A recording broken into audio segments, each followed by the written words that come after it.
আজি হল আমাৰ বিপিএফ দলৰ চেণ্ট্ৰেল কমিটি বিপিএফ দলৰ সিদ্ধান্ত মতে আজি গোসাইগাঁও জিলাত প্ৰথম ৰেলী দিছপুৰ চলো যাত্ৰা ৰেলী আজি প্ৰথম হৈ গ'ল। ইয়াৰ পিছত আমাৰ আকৌ পৰ্বতৰা জিলা হিচাপে আছে, ইয়াৰ পিছত আকৌ কোকৰাঝাৰ জিলা হিচাপে আছে। মুঠতে জিলা হিচাপে আমাৰ এনেকুৱা ৰেলী প্ৰগ্ৰাম আছে দিছপুৰ চলো যাত্ৰা।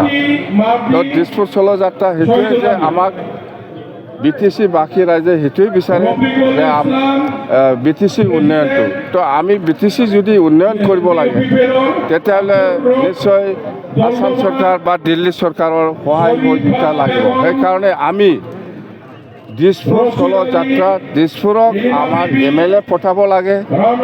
15টা সমষ্টি আছে, 15টা সমষ্টিত আমি BPF হিচাপে হওক বা NDA হিচাপে হওক 15টা সমষ্টি 15টা লৈ যাব লাগে, দিছপুৰক পঠাই দিব লাগে। আৰু দিছপুৰৰ পৰা BTC যিবিলাক সমস্যা আছে সেইটো যাতে আমি ইজিলি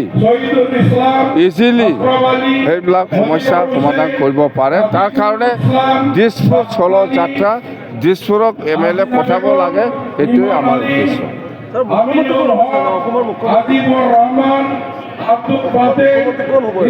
অসমৰ মুখ্যমন্ত্ৰী আমাৰ সন্মানীয় ডক্টৰ হিমন্ত বিশ্ব শৰ্মা ডাঙৰীয়াই হ'ব, এইটো 100%। প্ৰমোদ বড়োৱে ক'ত যায় নাযায় সেইটো আমাৰ লগত কোনো কনচাৰ্ণ নহয়। এতিয়া আমাৰ ৰেলীৰ উদ্দেশ্যটো হ'ল গোটেই BTC অঞ্চলৰ 15টা এছেম্বলি সমষ্টি আছে, NDA হিচাপে দিছপুৰত MLA পঠাই দিয়াটো আমাৰ দলৰ দায়িত্ব। আৰু আমি এইবাৰ অসমৰ মুখ্যমন্ত্ৰী হিচাপে doctor Himanta Biswa Sarma ডাঙৰীয়াকে chief minister বনাব।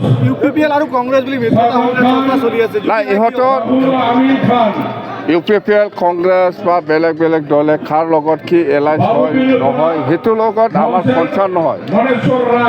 হওক, এইটো ইহঁতৰ দলৰ কথা। UPPL কাৰ লগত মিত্ৰতা হয় বা কংগ্ৰেছে কাৰ লগত মিত্ৰতা হয় সেইটো ইহঁতৰ কথা। আমাৰ কনচাৰ্ণটো হ'ল এতিয়া আমি NDA হিচাপে 15টা সমষ্টিত 15টা MLA আমি দিম।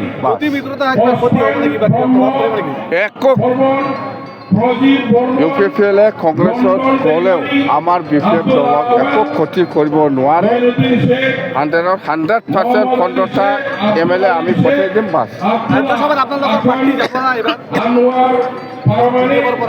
NDA হিচাপে যদি আমাৰ NDA পাৰ্টনাৰ হিচাপে যদি আমাক যদি ৰাজ্যসভাৰ কাৰণে চিট অফাৰ কৰে আমি দি দিম।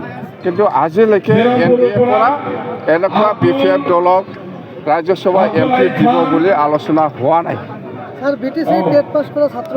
সেইটো এতিয়া প্ৰমোদ বড়ো চৰকাৰৰ দিনত কি ইণ্টাৰভিউ লৈছে লোৱা নাই সেইবিলাক গোটেই চালি জাৰি আমি কৰি আছোঁ।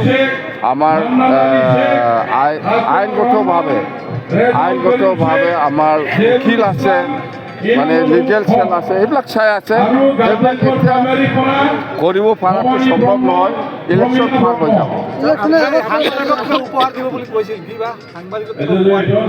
সাংবাদিকসকলক উপহাৰৰ কথা মই সেইদিনা মুছলমানৰ কথা সুধিছিল। আমাৰ কি কয়, আমাৰ অসমৰ মুখ্যমন্ত্ৰী ডক্টৰ হিমন্ত বিশ্ব শৰ্মা ডাঙৰীয়াই সাংবাদিকসকলৰ কাৰণে কিবা উপহাৰ দিছে বুলি কৈছে। মই কিন্তু তেওঁলোকে স্পষ্ট হোৱা নাই। মুঠতে আমাৰ ষ্টেট গভৰ্ণমেণ্টে যিটো দিছে ইয়াৰ ওপৰত আমি যাব নোৱাৰোঁ। BTC হ'ল এটা কাউন্সিল। আমি এটা সাংবাদিকসকলৰ কাৰণে অফিচ বা গেষ্ট হাউচ প্ৰত্যেকটা সাব ডিভিজন হেডকোৱাৰ্টাৰ বা ডিষ্ট্ৰিক্ট হেডকোৱাৰ্টাৰ বনাই দিব পাৰে। ইয়াতকৈ ওপৰত আমি যাব নোৱাৰোঁ। Office bus.